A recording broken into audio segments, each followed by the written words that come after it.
భగవంతుని చూసుకుంటా ఉండొచ్చు సార్. ఎందుకంటే ఇంకేం వద్దనుకుంటున్నాను సార్ నా జీవితంలో. సరిపోద్ది. ఉదయం ఏం లేదు. ఉదయం పలకరుతున్నా అంటే మనం నిద్ర కూర్చోవడం. మిత్రులారా చూడండి, ప్రపంచం డబ్బు కీర్తి ఇవన్నీ కాకుండా అప్పుడప్పుడు కూడా ఒక ప్రశాంతి ప్లేస్కి వచ్చి ఇలాంటి ప్లేస్లో కొన్ని రోజులు ఉంటే మన హృదయం శాంతి పడుతుంది అనేది గురుగారు నీ నిర్ణయం నాకు నచ్చింది.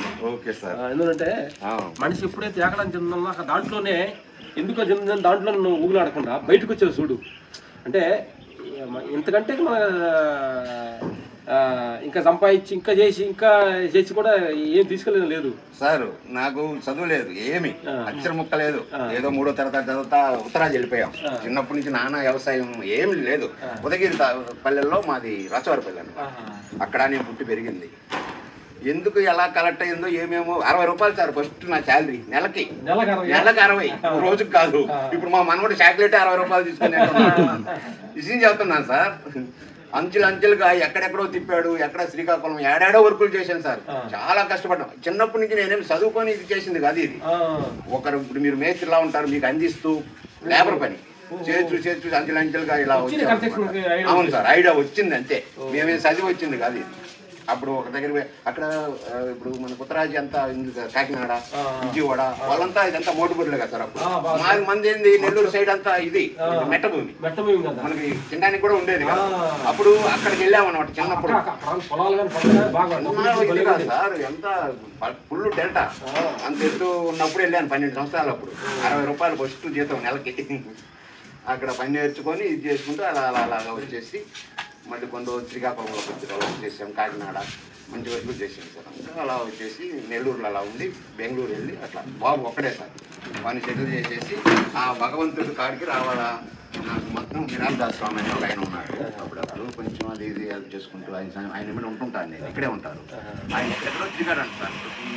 20 సంవత్సరాలు అయిందంట అరుణాచలం వచ్చి. తమిళ ఉన్నారు సార్, ఉంటారు.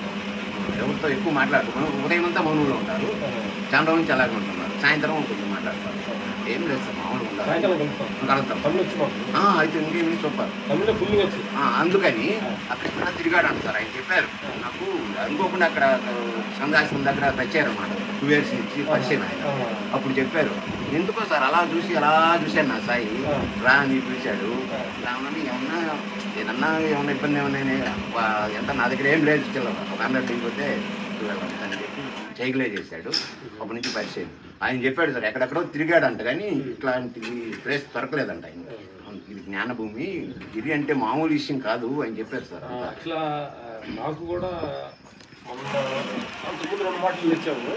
మొన్న వచ్చినప్పుడు ఎందుకు మా హృదయం బాగా స్పందించింది. బాగా అంటే ఎలా లేని శాంతి నేను 2 daysలో నాకు చూసాను. చూసిన తర్వాత మళ్ళీ అమ్మండి మా కొన్ని కారణాల వల్ల మా సైకిల్ వల్ల ఎలా చూస్తుంది. అదే మొన్న కూడా కొన్ని వీడియోలు ఉన్నాయి కదా సార్, మీరు అరుణాచలం ప్రోగ్రామ్స్ చెప్తుంటారు, చూస్తుంటారు వీడియోలు ఫాలో అవుతుంటారు. చూస్తే అప్పుడు గ్యాప్ వచ్చింది. గ్యాప్ వస్తే నేను ఒక్కడే ధ్యానం చేసుకోవాలి. మొన్నంటే 5 నిమిషాలు 10 నిమిషాలు కూర్చున్నాం. నిన్నంతా 2 hours కూర్చున్నాం ఇక్కడ ఆశ్రమంలో. తర్వాత ఈరోజు ఇరుపక్షికి వెళ్ళి మనకు మధ్యాహ్నం అంతా ఈరోజు కూర్చున్నాం.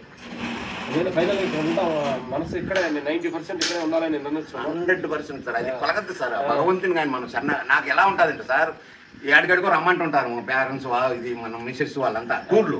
ఏమేమో తిరగదామా ఎట్ట పోదామా అంటే నాకేమి ఇష్టం ఉండదు సార్. నాకు అరుణాచలం మనకి ఆ గేట్ ఇలా దాటి వచ్చేసింటే సొంత ఇంటికి వస్తున్నట్టు అంత పొలకిచ్చిపోద్ది నాకు. అరుణాచలం పేరు ఎత్తితే అంతే. ఓకే సార్, మంచిది సార్. రండి, ఇక్కడే ఉండండి, ఏమి ఇబ్బంది లేదు. పెద్దది తర్వాత ఏమన్నా మనం పార్క్ లాగా చేసిస్తాం మీకు. ఒకటి ఈ ఎదురు కూడా ఉంది, అది చూద్దాము. ఉండటానికి అయితే మన ఇంట్లో వచ్చి ఉండొచ్చు, మీరేం తొందర. ఏముండాలండి నేనంటే పుస్తకం ఎలా ఉండాలనేది 100% సార్. ఎలా ఉండాలనేది నాగబాబు గారు కూడా ఏదో ప్లాన్ చేస్తున్నారు కదా, అక్కడ ఆశ్రమం ఏదో చేయాలంటున్నారు. ఏంటి సార్ నాగేంద్ర అక్కడ ఆశ్రమం ప్లాన్ చేస్తున్నారు. సైడ్ చూసాం కానీ అది ఏరే వాళ్ళు మళ్ళీ తీసేసుకున్నారు. మనం చూసిన సైడ్ మంచి సార్, చాలా మంచి ప్లేస్. ఇలాంటి వాళ్ళు వస్తే ఏదన్నా 4 మంచి మాటలు చెప్తే వినటం తప్పితే నాకంటూ ఒక ఆలోచన, ఒక ఐడియా, లేకపోతే వాళ్ళు ఏమయ్యారు, వీళ్ళు ఏమయ్యారు, అదేం జరుగుతుంది, ఇదేం జరుగుతుంది, ఇది కూడా లేకుండా తీసేయాలండి నా మైండ్లో. ఈ ఒక్క ఫినిష్ అయిపోతే ఏముందో భగవంతుడు పని పెట్టుకున్నా కాబట్టి పుస్తకం ఉంది. నుంచి వదిలేసాం అంతే సార్, 100%. ఇంకేముంది, మేము ప్రతి నెలలో వస్తాం. అందుకని కూడా ఏంటంటే ద్వైతం అద్వైతం రెండు మీద ఆధారపడింది మొత్తం. ద్వైతం అంటే ఏంటంటే ఇంకా ఇంకేదో ఉంది అనేది రెండు ఉన్నాయి నా ఫీల్ అయ్యింది. అద్వైతం అనేది ఏంటంటే అంతటా అదే ఉన్నది అది. ఎట్లంటే నేను జీరో స్థితి నా ఫీల్, అదే అద్వైతం స్థితి. ఆ స్థితి వచ్చిన రోజే నిజమైన నేను ఈరోజు 2 గంటలు వేసాను. వాటి లేచి ధ్యానం చేస్తానంటే నాకు ఎడలో కూర్చున్నప్పుడు చెప్తుందంటే నేను అనే భావనే మనల్ని కట్టేస్తుంది. నేను అనే మమకారం ఎన్ని కూడా బందీ ఉంది. అలా మనం జీరో సెల్కి వెళ్తూ ఉంటే ఒకటి కట్టు విడిపోతూ మనం బంధాలను మనం వేసుకున్న బంధాలే కదా కానీ బంధాలు ఎడతూ ఉంటే ఒక స్వేచ్ఛ ఉంటుంది. మీరు అన్నట్టు ఆ థాట్ వస్తేనే రిలీఫ్ వస్తుంది. నిజంగా వదిలేస్తే నిజంగా వస్తే ఎలా ఉంటుంది? ఇప్పుడు ఎలాంటిదంటే ఇది మనకి ఇప్పుడు నీకు కానీ మాకు కానీ ఎలాంటిదంటే మన కరెంట్ ఉన్నప్పుడు దాని మీద రోబ్ అప్పుడు టచ్ చేస్తున్నప్పుడు ఒక లైట్ వెలిగి ఆరిపోతుంటుంది. ఇప్పుడు పుస్తకానికి వచ్చిపోతా ఉంది.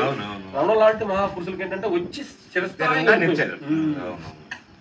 ఎన్ని జన్మలకైనా ఆ స్టేజ్కి ఎప్పుడు వస్తామో తెలియదు కానీ ఆలోచిస్తేనే అలా ఉంది. నిజంగా ఒకటొకటి వదిలేసుకుంటా వస్తే ఇంకెలా ఉంటుంది అనేది అట్లా అనిపిస్తుంది సార్. చూడండి మిత్రులారా, ప్రతి మనిషి ఒక జీరో స్టేజ్లో ఉండాలని కోరుకోవటం అనేది అది మామూలు విషయం కాదు. నువ్వు చెప్పిన మాట అది నీకు తెలియచెప్పేవో కానీ అది పెద్ద రుసులు చెప్పిన మాట.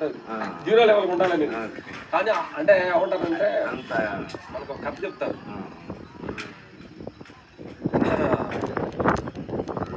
సీతాదేవిని రావణాసురుడు వందించారు కదా. కథలో చెప్పాలి. వందించిన తర్వాత ఆవిడ పొందటానికి ఆవిడకి ఒక శక్తి, వాళ్ళ దగ్గర శక్తి ఉంది కదా, వాళ్ళ దగ్గరికి వెళ్ళకపోతుంటే పక్కన వాళ్ళ అనుచరులంతా కూడా ఐడి ఇచ్చారు. నువ్వు రావుడు లాగా కానీ వేసుకుంటే గెటప్ కానీ వేసుకుంటే రావుడు వచ్చిందని ఆవిడ నీ దగ్గర చేర్చుకుంటుంది. అప్పుడు ఆవిడ అనిపిస్తుంది సార్ ఐడి ఇచ్చాడు వాడు మంచి మరి మంచి ఐడియా ఉందని చెప్పి ఆ రావణాసురుడు ఆ రాముడు గెటప్ లాగా కొన్ని రోజులు అంటే ఆయనలాగా నడవాలి, ఆయనలాగా మాట్లాడాలని అంటే ఇప్పుడు కూడా అనుమానం రాకూడదు కదా. ఎప్పుడైతే అతను అనుసరుడు చెప్పి నడవటం మాట్లాడటం అనేది స్టార్ట్ చేసాడు, ఆ నడవాలని ఆ మాట్లాడాలని ఆయనలాగా కూర్చోవాలని ఆయనలాగా నడవాలని చేయడం మొదలుపెట్టిన తర్వాత చూస్తే సడన్ గా తెలియకుండా ఆయన లోపల వచ్చిందంట. నేనేంటి పరాశీలి ఎలా ఉందో చూడండి. బాగా వచ్చేటప్పుడు టక్కున వాడికి ఉలిక్కిపడాడంట. ఏంటి నేను పరాశీలికి వచ్చేసినంట. ఓ ఆయన వేసిపోద్దని చెప్పి అట్లాగే ఊహించుకుంటేనే ప్రశాంతం వచ్చేసింది. అప్పుడే నాకు ఈ క్యారెక్టర్ కరెక్ట్ గా నరకని చెప్పి అవును. అట్లాగే నీకు ఆ జీరో స్టేజ్ అన్నావు చూడు, అన్న స్థితే నీకు తెలియకుండా నీకు స్పందించింది అనేది ఈరోజు భగవాన్ అన్నట్టు సార్. మీకు జ్ఞానానికి చదువు అవసరం లేదు, తెలివేది అవసరం లేదు, ఏం తెలియదు అనేదే జ్ఞానము అంతే అన్నట్టు భగవాన్ బుక్లో రాస్తున్నారు. అలాగా నాకు అయితే చదువు లేదు, ఏం మాట్లాడాలో తెలియదు, ఏం లేదు కదా సార్. మామూలుగా ఇలాంటి వాళ్ళని తీసుకొచ్చాడంటే జీరో స్టేజ్కి నిన్ను ఆలోచనే అంతే కదా సార్. ఇప్పుడు మా తల్లికి జీరో స్టేజ్కి రావాలనుకున్న వాళ్ళు చాలా మంది ధ్యానాలు చేసే వాళ్ళు అందరూ కూడా ఆ స్టేజ్కి రావడం కోసం ప్రయత్నిస్తున్నారు. అంతమంది మీరు దగ్గర కాబట్టి మా అన్నయ్య ఉన్నారు కదా సార్. ఇప్పుడు ఒక తల్లికి పుట్టిన వాళ్ళు ఒకేలా ఉండాలని లేదు సార్. ఇప్పుడు మీరు ఏడ ఉన్నారు వాళ్ళే కలుస్తారు అంతే లాస్ట్కి. ఇదంతా ఏమంటారు రక్త సంబంధం కూడా లేదు సార్. దీనికి ఏంటంటే జీరో స్టేజ్కి మనం దిగిపోయింది. అందరూ సోదర భావం, అందరూ మన సోదరులు అందరూ మన బ్రదర్స్, మన తల్లిదండ్రులు ఉన్న భావానికి వచ్చారు. విశేషం అసలు మాకు ఎక్కడ చూసినా కానీ మాకు ఎవరు అనేది అసలు తెలియదు. ప్రతి మనిషిలో కూడా భగవంతుడినే. అవును సార్, అట్లే ఉంటుంది. మీరు ఎవరితో మాట్లాడినా కానీ అది అన్ని అనిపిస్తుంది. 100% నేను మీ క్యాసెట్లో మొత్తం వీడియో ఫాలో అవుతా ఉంటాను. మేము ఈ స్టేజ్లో ఉన్నామనే అది ఒక్క పాయింట్ కూడా లేదు మీరు. ఏముంది సార్, కొంచెం ఉంటే ఇంకా ఇంకా ఇంకా స్త్రీ చొక్క వేసుకురాలేదు పెళ్లి సంబంధాలు జరగొట్టుకున్న వాళ్ళు చాలా మంది ఉన్నారు. అలాంటి ఇది మీకు ఈగో లేకుండా ఎంత ఇది ఉందంటే చిన్న విషయం కాదు సార్, అది భగవంతుడు అలా ఇస్తాడు అంతే, ఇంకా ఏం లేదు ఇది. కాబట్టి అంతే కదా సార్. మాట్లాడుతున్న మాటలు ఏంటంటే ఆ రాముడు గెటప్లా వేసుకోవాలని ఆ ధోరణి వేసుకున్నందువల్ల ఆయనకు ఎలా మార్పు చెందిండు. ప్రతి మనిషి కూడా ఇట్లాంటి ఒక అరుణాచల ప్రదేశంలో పాల్గొని ఉండాలన్న ఒక భావన వస్తేనే మళ్ళీ ఉండే నెగిటివ్ వైబ్రేషన్ పోయి పాజిటివ్ వైబ్రేషన్ వచ్చింది అనేది ఈరోజు మనం చెప్పుకున్న వీడియోలో మెయిన్ పాయింట్. Thank you.